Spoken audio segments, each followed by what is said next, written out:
people, listen up. Why Mexicans should not use the N-word. Because Emiliano Zapata was part black. Because Lupita Nyong'o was born in Mexico. Because Indian and black runaway slaves formed quilombos that fought off slave hunters for decades.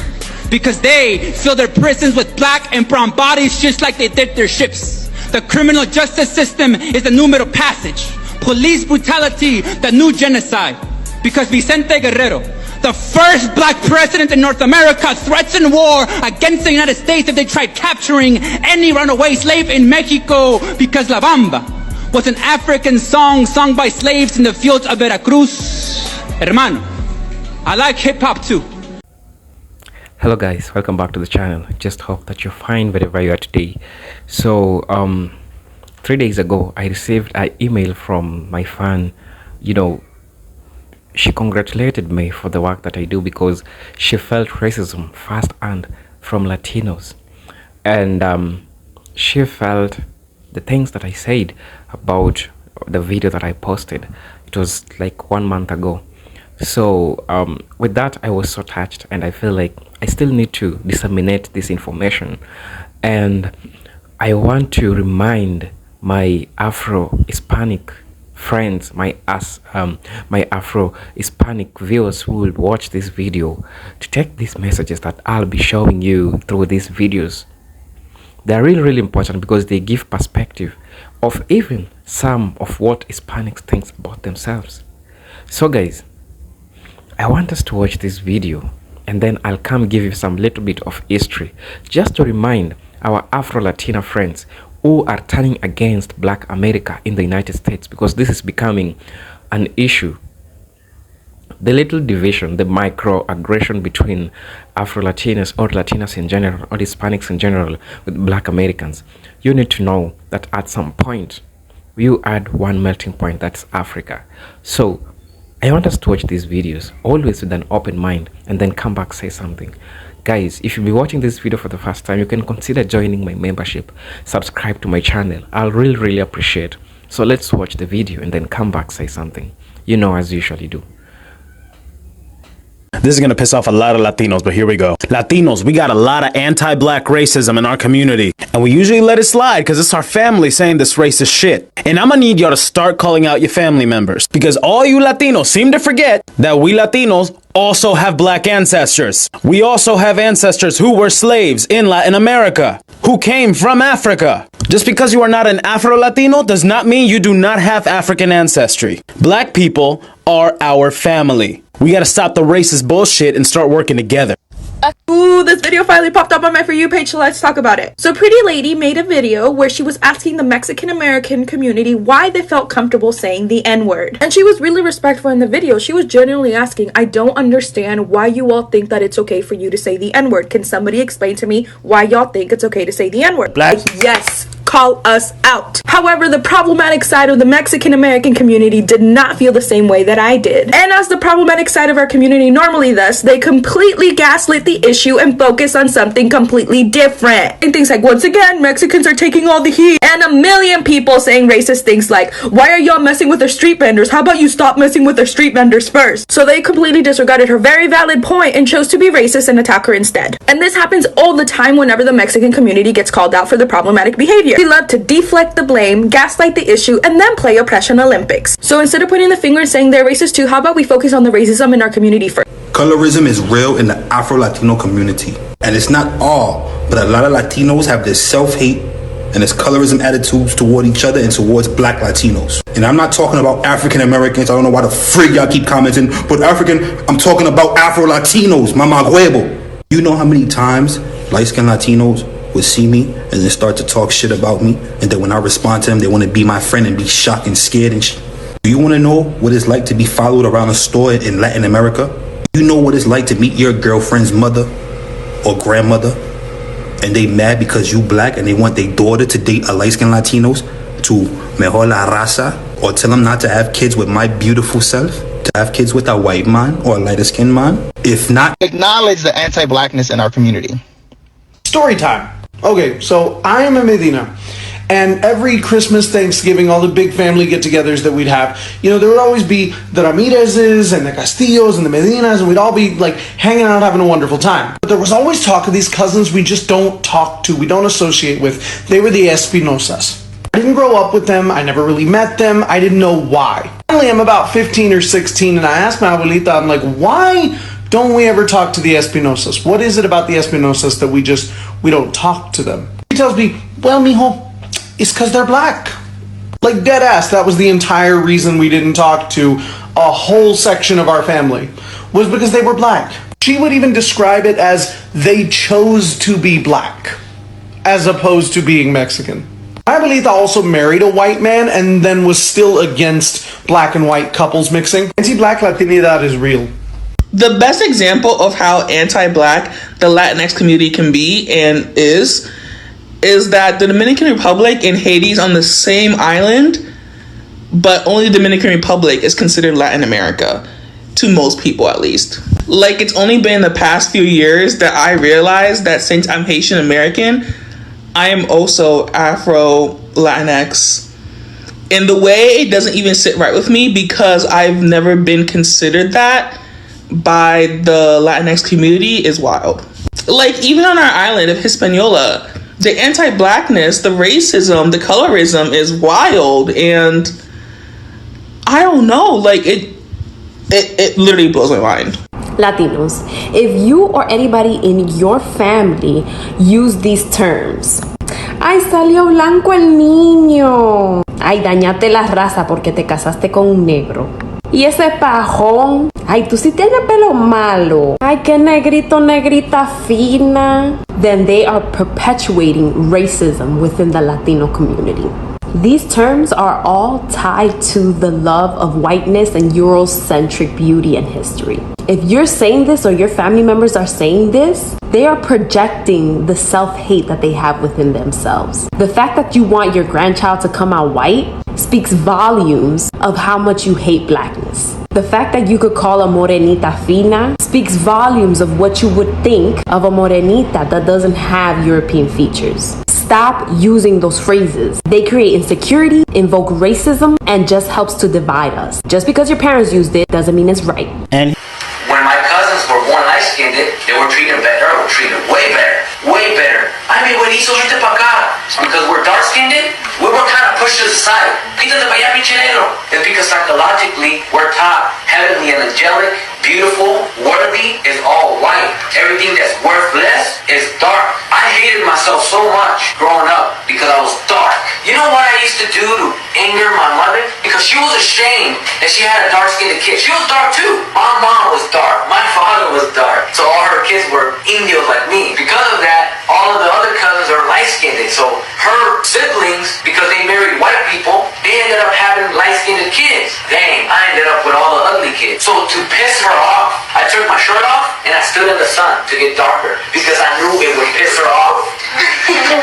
That's what I did. You see how ugly it is to be dark? She made me angry. So I'm gonna take my shirt off, I'm gonna get darker. Because when she sees me, she's gonna say, ay, pinche negro, quítate del sol. Every time I was in the sun as a kid, she would be like, get out the sun, you're getting darker. She did not want her kids to get darker. When I was in high school, some girls would walk by and look at me and say, oh, that dude's not a Mexican, he's a black sicken. Okay? If I look like this, I'm not Mexican. So what is a Mexican then? What is a Mexican supposed to look like? White? Right. Why does she think that a Mexican is supposed to look white? When you turn on Univision, what do you see? White. That is what is teaching us that is a Mexican. That represents Mexico and Mexicans. Is white people with blue eyes. You see? When you watch novelas, any TV show in Spanish, what color are they? White. In the background, you see some dark-skinned people. Servants. Basically slaves. Those are not considered Mexican. Growing up, you know what I heard? Mexicans say, él no es mexicano, él es un indio. You see what's going on here? You begin to feel what? Hateful. Perfect answer. And because you worth nothing, it's easy for you to what? To not care. Why should you care? My mom, she was so hateful toward herself. She used to buy whitening cream. Cream that you put on your skin and it makes you lighter. She would bleach her hair blonde. She was desperately trying to look White. because this is a sin. This is bad. I had a mother who every time she talked to me, when she talked to me, it was spiteful, with so much anger. And I noticed a lot of time when she talked to my cousins who were light-skinned, she talked to them very kindly. What did that make me feel inside? I'll never be able to be light-skinned, so I'm gonna be a piece of crap for the rest of my life. That gave me the fuel to say, what am I even trying? My own mom thinks I'm ugly, I'm worthless. She thinks she's worthless. She thinks she's worthless so much that she's whitening her freaking skin and she's bleaching her hair because she doesn't want to look like this. Hey there, did you know that I am Colombian? A lot of people can't tell that from looking at me, and few people who can tell that I'm some sort of Latin or Hispanic can successfully guess my country of origin. Actually, I identify as Afro-Colombian due to the fact that I have both indigenous and African diasporan ethnic markers in my composition. The Afro-Latin identity is a complex one for many reasons, but one of them is because while it is a category of blackness, it retains the social and cultural markers of Latin and Spanish-speaking countries. And because many Latin and Spanish-speaking countries exercise discrimination in the form of colorism that is tied directly to the Afro-Latin identity, many Afro-Latin communities find it difficult to be able to achieve and maintain visibility and social political support. For me, it's doubly difficult because I was raised by a white Irish Catholic family, and so getting into the history and the political education surrounding Afro-Latin communities is something that I have to work on every day. Which means you non-black Latin people who navigate those spaces regularly have absolutely no excuse to continue discriminating against black folk of any kind, but particularly black folk who are fighting for justice, equity, and liberation. Knock that shit off. I want to talk about this post that I saw, because I saw way too many people that chose to be defensive instead of take accountability. But you know what's interesting? From every response that I saw, nobody sounded surprised. They just wanted to deflect. What about what the black community is doing right now? What about the attack on street vendors? What about the one black person that was mean to my family member? All of those are real issues, but the people that are creating harm do not represent the entire black community. Just like the problematic Latinos don't represent all of ours. We can ask for accountability together, and we should 100% expect members of our community to do better. Racism started with black people, and I understand black people being racist against Asians and Latinos, but you can't be racist against whites because, you know, they're what. Listen, I don't know how old you are, but the idea that racism only just started 400 years ago and only against black people is absurd. And I feel like there's a lot of Native Americans that would agree with me. But that idea has to originate from 13-year-olds with bad history teachers and people that are too lazy to make something out of themselves. But it couldn't possibly be them. They have no accountability, so they have to blame it on something. And what's easier to blame it on than racism? Newsflash, nobody cares about your skin color. You just have no purpose. Okay, this video is for like people of color, Hispanic people, Indian people, I don't care. If you're not white, let me know if you can relate to this. So she's here in Central Florida, like I cannot stand it for many reasons, but one of them is because lately I've just been noticing how I can feel the racism here. And let me know if this happens to you.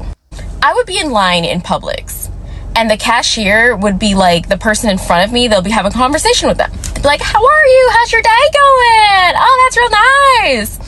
I'm next in line and they will not say a word to me. I'm telling you, they won't even say, hello, how are you? Here's your cash. Goodbye. Have a good day. Like, it's just dead silence. And then I leave and then I can hear them, the person behind of me, they're like, hey, how are you? Like, okay, I don't need a conversation out of a stranger, but like the basic customer service, like they will not give you. Another thing that I notice is like with white people is like, say if I'm in the store or like I'm anywhere and say if they were about to like cut me off walking, they don't even, and like I like stop for them, they don't even stop to be like, oh, I'm sorry, thank you. Like they're so entitled here. Like they will just like look at you like, yeah, you better stop and like keep moving. And New Yorkers, this video is not for you either because I know y'all don't speak to each other, but like here in Florida we do. I mean, at least we're supposed to. But one last thing, and let me know if you guys feel this too. I will be walking down the street and I'm a pedestrian. They're supposed to stop for me. Black people stop for me all the time to let me cross. White people will keep it moving, and if you get hit, let's see who's gonna win the lawsuit. Like, they don't stop for black people, and they only stop for white people that are crossing the street every single time. Black people, listen up. Why Mexicans should not use the N-word.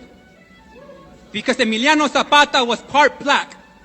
because Lupita Nyong'o was born in Mexico, because Indian and black runaway slaves formed quilombos that fought off slave hunters for decades, because they fill their prisons with black and brown bodies just like they did their ships. The criminal justice system is the new middle passage. Police brutality, the new genocide. Because Vicente Guerrero, the first black president in North America, threatened war against the United States if they tried capturing any runaway slave in Mexico, because La Bamba was an African song sung by slaves in the fields of Veracruz. Hermano, I like hip hop too. And I understand that your favorite rapper drops this word every other line, so tell me this. How many times have you smiled every time someone's called you a beaner? Hermana, does it make you want to wave your hands up in the air like you just don't care when someone calls you a wetback? What's an opinion you have that might piss some people off? Hello guys, welcome back to the channel. So I hope you've watched the videos.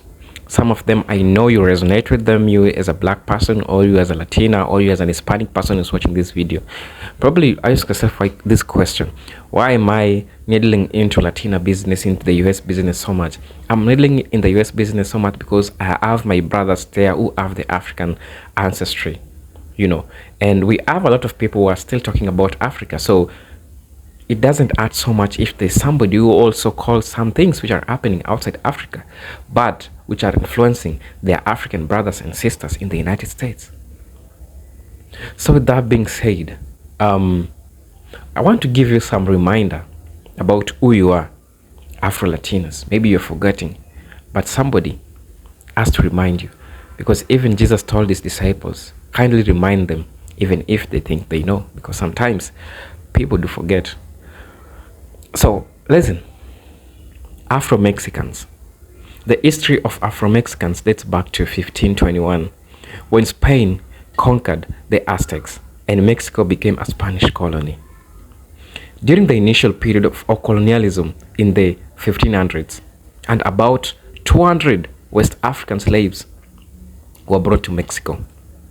Many of these African slaves were used as foremen by Spanish, and the descendants have contributed significantly to Mexican culture throughout art, dance, and music. Afro-Mexicans' cultural contribution include son, jarocho, genre of folk music, and the danza de los diablos, dance of the devils, which has origins in the colonial era. Today, there are almost 14 million Mexicans of African descent. 14 million Mexicans of African descent, primarily living in the United States, Veracruz, and Oaxaca. Afro-Latinos in the US again. About 1/4 of all USA Latinos self-identify as Afro-Latino, Afro-Caribbean, or African descent with roots in Latin America. Latinos with Caribbean roots are more likely to identify as Afro-Latino or Afro-Caribbean clan than those with roots elsewhere. The Afro-Latino identity reflects the complex nature of race and identity among Latinos, with diverse views on racial identity. Let's get back to Africa a little bit, give some historical, presence. In the 15th and 16th centuries, many people of African origin were brought to America by the Spanish and Portuguese. You know that very well. A notable figure from period was Juan Garrido, a black conquistador who introduced wheat to Mexico. The Caribbean and South America received the majority of Africans arriving in the Americas during the Atlantic trade. So this generally shows you how ties African people and Latinos, we have a close connection. You might be thinking that, I'm brown, I look kind of white, so I don't associate myself with Africans or black Americans. No. Get to know your history very well. Afro-Latinos and American history. Afro-Latinos have been the integral part of American history, with their stories and struggles interwoven with those of Africans enslaved by English settlers. They faced discrimination for being black and alienation due to language and accent, contributing to the nation's cultural tapestry. My personal appeal to Latinos, Caribbean Latinos, Afro-Latinos, Hispanics in general, I'm calling you, telling you that kindly don't discriminate your African brothers or Black American brothers. You are literally one person, and I believe that we need each other, especially at the US, because you both have your struggles, the discrimination, the systemic racism. I know you might be receiving it in different angles, but you are both facing the same problems, facing the same challenges. Doesn't matter. You discriminate a person with an African descent because you feel like your color is somewhere lighter than them. But remember the struggles that you are both facing in the United States. If immigrants are coming to the US, you are both affected, you know.